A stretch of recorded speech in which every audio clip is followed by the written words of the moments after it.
Some leaders leave footprints, others leave libraries. You're tuning into the Authors on Mission podcast, where industry giants become literacy legends. In every episode, we talk with authors who turn their brilliance into books that transform lives. I'm Danielle Hutchinson, your host and Chief Creative Officer at Authors on Mission. Welcome to your authorship experience.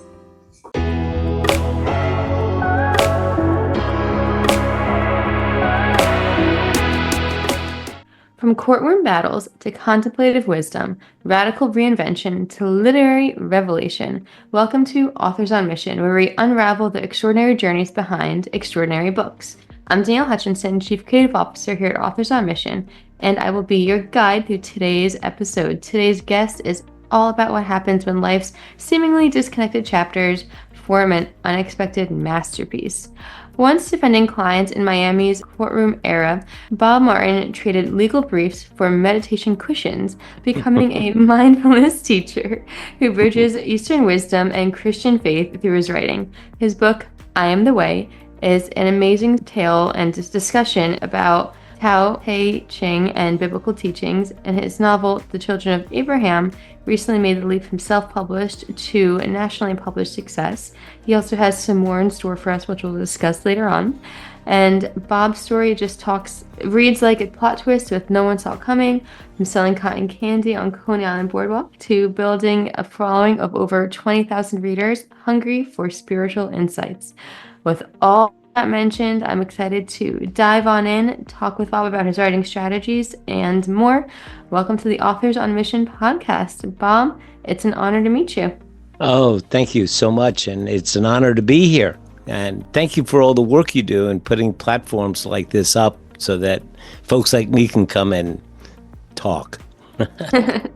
Of course. I mean, we love having new people on. We love learning about their stories and, of course, sharing writing tips with everybody else who's interested. So, that being said, Bob, I've given a great back history of everything you've done here, but perhaps you can shine a little bit more light on it. I mentioned you've had a very diverse career. I'm wondering if you can talk to us a little bit about what prompted these transitions in your life and ultimately what led you into the writing world.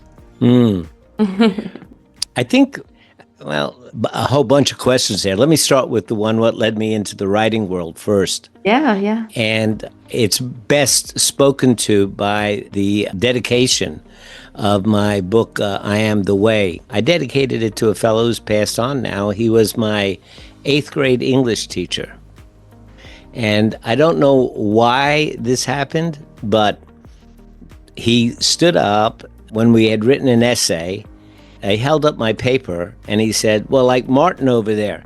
Now he can make a back alley of a Parisian dump look beautiful. And I don't know why he said that. I don't remember the essay or anything else, but I do remember that it struck a chord deep within me. And I look back on it and it probably had a lot to do with my interest in writing. Also, I would say my interest in beauty also, which, came about, at a later time, with my meditation practice. But there was that. And the also reading of a couple of books when I was in my teen years. I followed the science fiction author Isaac Asimov, who came up with all these crazy ideas. But the ones that really stick out for me was To Kill a Mockingbird. And I fell in love with Atticus Finch, which probably resulted in my becoming a lawyer. And then there was Don Quixote, which my wife tells me is indicative of why I'm always tilting at windmills. So those were the things that I think led me to writing. Well, thank you for sharing that. It's great to know you're inspired not only by the people in your life, but also by other works of writing too. I think we can all agree with that we've all been inspired by a favorite book or a favorite author, and it's kind of guided our path. So I appreciate you sharing that with us.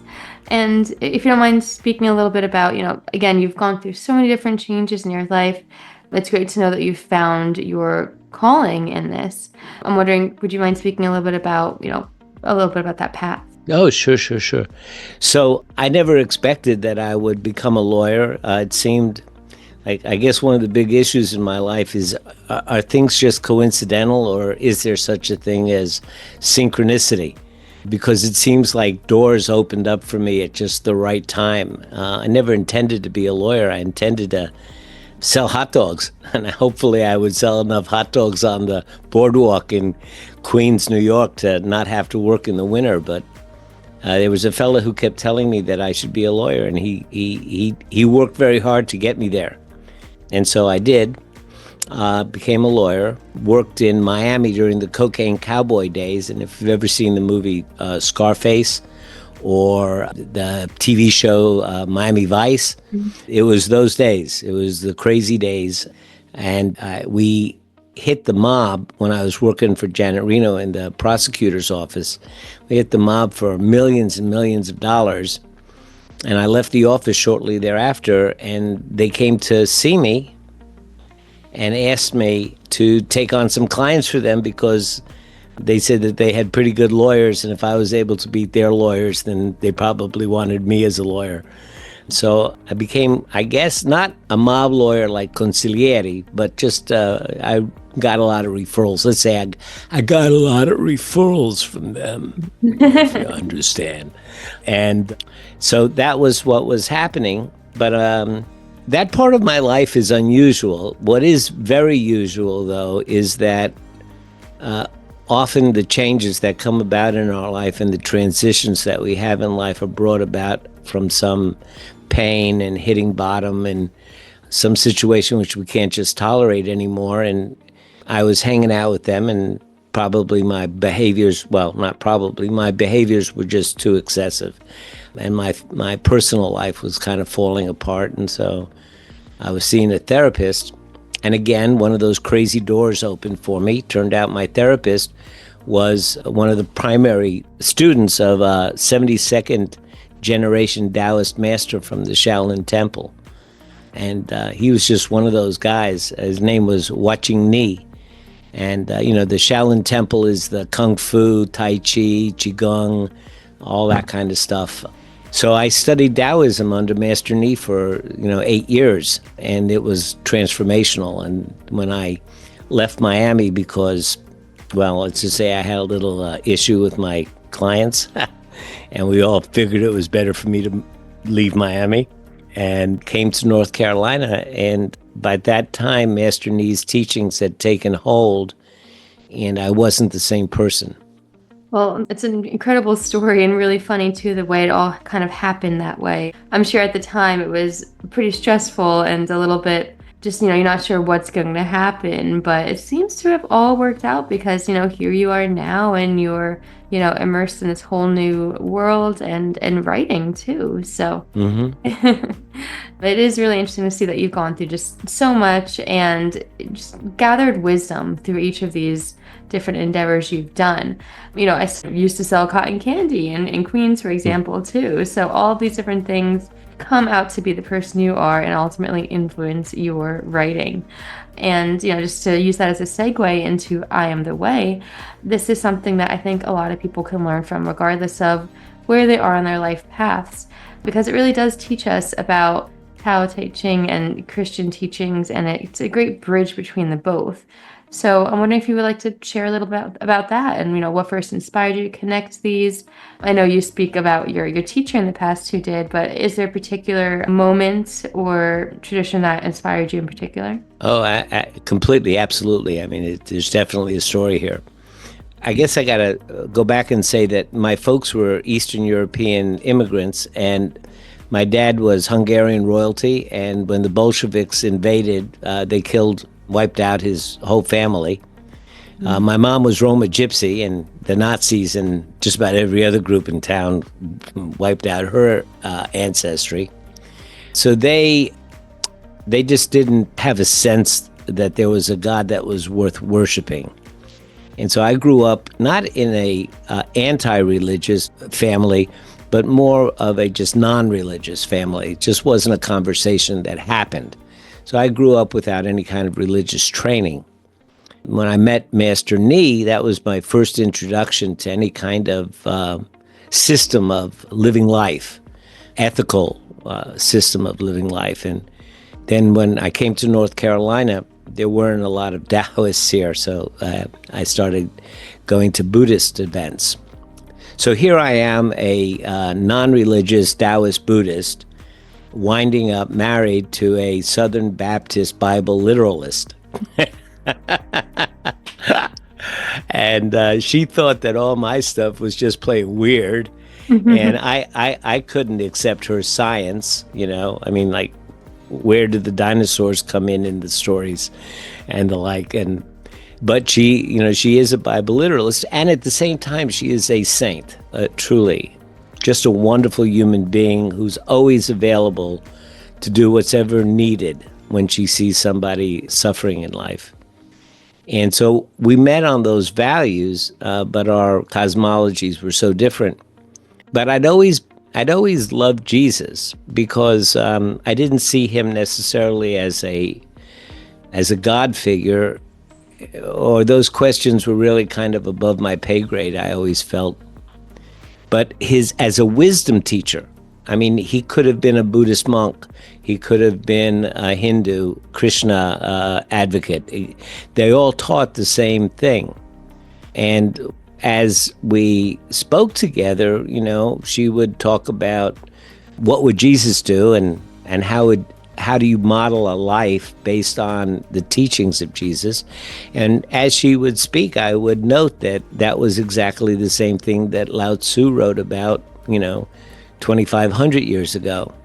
And so I started thinking, would it be possible to take this non-God-based philosophy and transfer it over into the language of Christianity, using the same kind of cadence and poetry that exists in those kind of pithy Chinese couplets.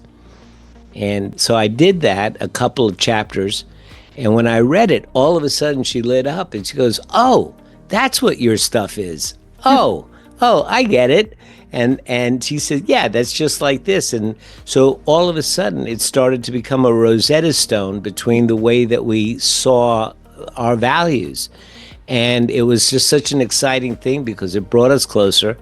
And it gave us, you know, just a great conversation. So chapter by chapter, I'd work on it and I'd share it with her. And that was my great motivator, because I wanted to do another one so we could talk about that and another one. And finally, I did all 81 chapters. And a publisher found out about it. And it's interesting because my first book, which was a novel, I went through that whole publishing thing, you know, trying to find an agent and writing all the letters, the query letters, and getting all the rejections and trying to find a publisher, and finally just gave up on it and self-published that book. And I just didn't want to go through all that with this. It's so exhausting. But somehow a publisher heard about it and reached out to me and said, "We want to publish this." So effortlessly, another one of those doors, effortlessly, I got it published. And then excitingly, he said, "Well, let me see your first novel." I say, "Okay, well, we're going to publish this one too." And so that just came out in its second edition. Well, this is an incredible story that you just shared with us, and even more so that it not only represents the intersection of two different, belief systems, but also, between you and your wife, which I think is an incredible thing too. It kind of just mirrors that connection that you had and shares it with others so that they too can understand that connection. I think that's really incredible, really powerful too. And, one thing I noticed as I was flipping through it myself is that it really does have that universal theme of, love and compassion, and, it transcends the scientific, specific religious traditions. So I'm wondering which of these themes resonated deeply with you personally as you were writing it. I'm assuming it's something that is meaningful to you, of course. What resonates mostly, I think the biggest takeaway from Taoism is, well, let me tell you the little story that of an interaction that we had with Master Ni. One time we asked him, "Master Ni, why did they call you Master?" And he giggled. He always giggled. He giggled and chuckled a lot. And he said, "Well, because I've mastered life." And he walked away, and we go, "Yeah, okay, well." We ran after him, "Master Ni, Master Ni, what does it mean to master life?" And I think this is the essence of it. He said, when you can interfere with the natural flow of things the least, and only expend your energy efficiently, and yet have a helpful impact, you have begun to master life. Right. And so that is what resonates with me the most, the idea of allowing things to develop on their own accord and not interfering with them, and having patience, not having to go and fix stuff all the time, allowing it to be exactly as it is. And when you see that there is something that needs to be done, you interfere with it the least and make the smallest adjustment in order to have the best and most helpful effect. Thank you for sharing that. I really think it's inspiring that you're so connected with, your master who taught you all of these different beliefs and strategies. And it's great to know that he passed on these words of wisdom, and now you've kind of translated it into your book and more onto other people. It's inspiring to know that that's kind of where I guess most of your writing comes from and your pride. I'm sure you drew upon other resources as well. I mean, through the writing process, what else did you use in terms of, research or, reaching out to others, interviews, anything like that went into this?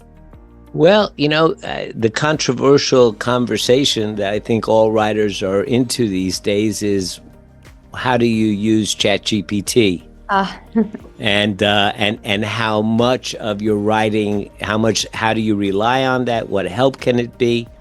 And the like. And what I found is that I think ChatGPT is one of the best writing coaches that you can have. I mean, there are people, and you hear advertisements all the time these days, just put in a couple of facts and ChatGPT will write the book for you.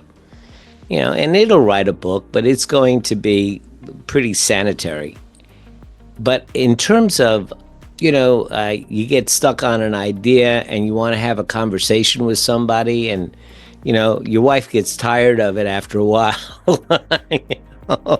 And your friends that you reach out to, they go, yeah, Bob, yeah, okay.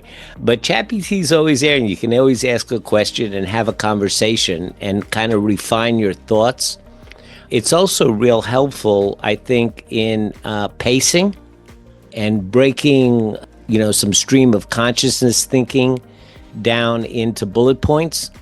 And, once you have that, you have like a whole bunch of ideas in your head, whereas normally that would have taken me 2 or 3 days, to jot it down and think about it and cross stuff out.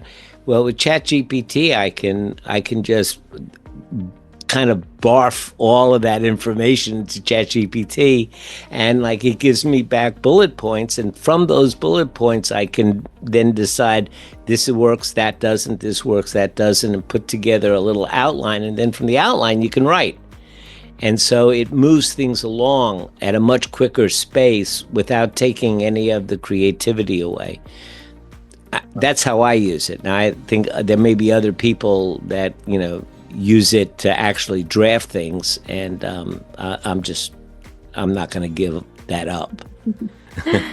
well, Bob, I think it's really cool that you've adapted so much to, different things in writing, knowing to use tools like AI to not just write the whole thing out, but for that idea generation. And I think I like that strategy you just shared with us. I think that's a perfect thing for anybody today to implement in their own writing, because, we have these tools, might as well use them, but we have to do it correctly. And you seem to have really figured out a good process for doing so. That's an amazing tip. And you know what, before we popped on this podcast today, you mentioned to me that something else recently kind of transformed your way of writing narratives as you've been going about your next book. So I'm wondering, would you like to share a little bit about that for us? Yeah. Of course, writing, as a lawyer, you write, you write legal briefs. I mean, you have to be able to weave together an argument or have a goal and be able to, establish the points that are going to get you there. So that was a lot of good training, but it's very academic. It's not very pretty. And then after I retired, one day I said, I want to be a poet. I want to be a poet. So how do you do that? So you're right, you know. So I started just writing poetry and using, a little rhyming dictionary, and it sucked. It really did. It was la da da da da da da da da da da, and very very superficial. But as you work with it, it really, I think that the process of writing poetry really refines your word choice, your sense of pacing, and your sense of what's not needed. When I wrote my first book, Children of Abraham, it was 95,000 words. And when the publisher looked at it, she goes, "Well, we'd like to publish it, but you got to cut it down to 65,000." Oh, wow. That's a lot of cutting. And I looked at her like she was nuts. I said, "Well, what do you want me to do? Take out every third word?" She says, "No, there's a lot of fluff in here. You can get rid of a lot of this stuff. You don't need it." And she was right. She was right. I went through it, and there was just a lot of fluff. And it was tighter, and it was better, and it was much more of a page turner after I got rid of all that stuff. And I think that poetry is a great training ground for helping you to recognize what's not necessary and learning that whole, we hear in writing a lot, we hear about show 'em, don't tell 'em. We have that adage, show 'em, don't tell 'em. Yeah. Well, in poetry, you really get to feel that because that's what poetry is. And then, again, your choice of words and writing more compactly. So when I sat down to write the novel I'm currently writing, I'm finding that the words kind of just flow off my fingers like they never have before. And I have a sixth sense. I start to go off onto something that's not necessary, and a little antenna in the back of my ear goes up, goes, "You don't need this, you don't need this." And I have a better sense of what I'm not needed. The only problem that I'm looking at is, from what I understand, and I have to check this out as I'm not really sure, but from what I understand, 65,000 words is about what the most, what publishers are looking for in terms of a marketable novel. Probably 10,000 words either way. But I'm finding that I'm moving through this book and I'm being a little bit too tight with the words because I'm at chapter 24 of what I expect to be 32 chapters, and I've only written 32,000 words. So I'm going to have to go back and be a little bit more expansive here and there. You cut it down a little too much this A time, little too much. Well, hey, I think at the end of the day, what we can gather from all of this is that poetry allows us to be more mindful with our words, which in a way, really does resonate with I Am the Way, because that's all about, a little bit of mindfulness and being aware of our spirituality and so on and so forth. But yeah, working with poetry makes you consider every word choice. And just like you said, it helps you, make it concise, but also put more impact into the words you're writing down. So I really like that tip, and I'm really glad that you were so excited to share that with us. It's something unique. And yeah, if you're stuck with writing, you want to improve yourself, dabble in poetry, see where it takes you. I really appreciate that. Well, you said you're still working on this book, but is there a place we can go to stay up to date with the progress of it, so we know, when it's going to be released, so we can check it out and, just be in the know? Well, I have a website which has a section in it on my two books that have been published, and I have a blog, and certainly once I get to the point where I want to start, publishing a couple of chapters, there'll be notices on that. The blog is on Substack. I'm sure that you are familiar with Substack, and it's A Wise and Happy Life is the blog on Substack, and my website is awiseandhappylife.com. And I will be launching a podcast, A Wise and Happy Life podcast, shortly. So any of those, just awiseandhappylife.com would be a great place to find me. And then from there, there's all kinds of links to anything else that you might want to. And if you're interested in meditation, there's a downloadable couple of introductory books that I've written, just, little ebooks, 40-page ebooks on meditation, but also 300 instructional documents on instructions to meditate or self-review documents, like a document kind of that, for example, is this the right career for me? And it just goes through a whole bunch of questions where you can, help to solidify and sort your thoughts out. Well, I think this is all some really good stuff. And also, welcome to the podcasting world when you do get that set up. And be excited to check that out. I myself am going to go ahead and make sure that I follow along with all of this because I'm looking forward to, hearing your words of wisdom as well within, the next book and also your podcast and all these blogs. I think it's, really powerful stuff. We learned so much of this conversation. There can only be more to be learned through the power of conversation and staying in the know and staying in touch. Yeah. So to everybody today, make sure you do check out those links. We're going to put the links in the description box of this podcast today, so you can go ahead and click around and learn more about Bob Martin. Bob, I'm wondering, do you happen to have any other last bits of advice for our audience today regarding the writing process or perhaps anything else in general in your teachings? Yeah, I was just having a conversation with my wife. I gotta say, she is a saint, but she's also a little bit thin-skinned. And we were just having a conversation about leading life in a way where you don't take anything personally. Usually, I love the expression, whatever that other person's thinking about me is none of my business. Right. Yeah. So, there's that. There's something else that's coming up in my mind at the moment.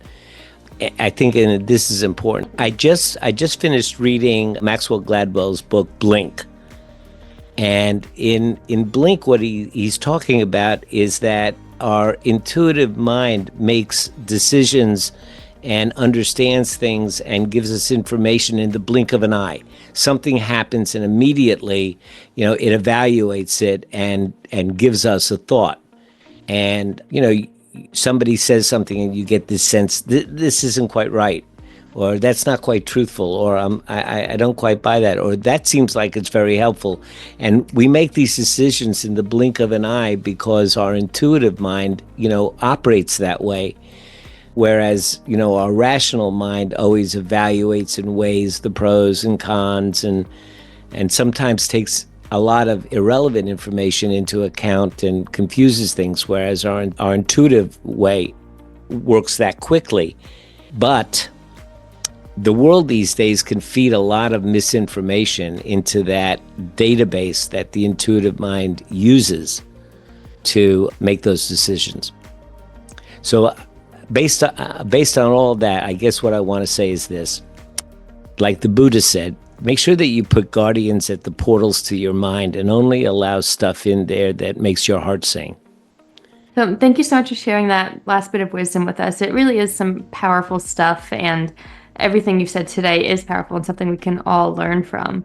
So everybody, if you're listening today and you're inspired by what Bob has to say, I know I am, for example. I think that, your story really does exemplify what Authors on Mission is all about. Finding the courage to follow your unique path and, learning from everything you encounter, whether it be poetry or, your master's teachings or even your own wife. It's your work about reimagining the wisdom. It's about creating a life worthy of the stories we tell. And so thank you so much for sharing that with us, Bob. It's really been an honor to have you on today. And thank you, Danielle, so much. Of course. And to our listeners feeling called to write their own books or reimagine their own paths, Bob does offer us a powerful reminder. The detours and difficulties often become the most compelling chapters in our story. So thank you again for sharing your wisdom, your insights with Authors on Mission today. And to all of our listeners, remember that your mission as an author isn't separate from your mission as a human being. They're beautifully, necessarily intertwined. It's been an honor to meet you, Bob. And to everybody listening, until next time, keep writing, keep growing, and keep embracing each chapter of your journey. This is Danielle Hutchinson reminding you that somewhere, someone needs the book that only you can write. Visit authorsonmission.com to start your legacy. Until next time, keep leading, keep inspiring, and keep thinking in chapters. Have a great day.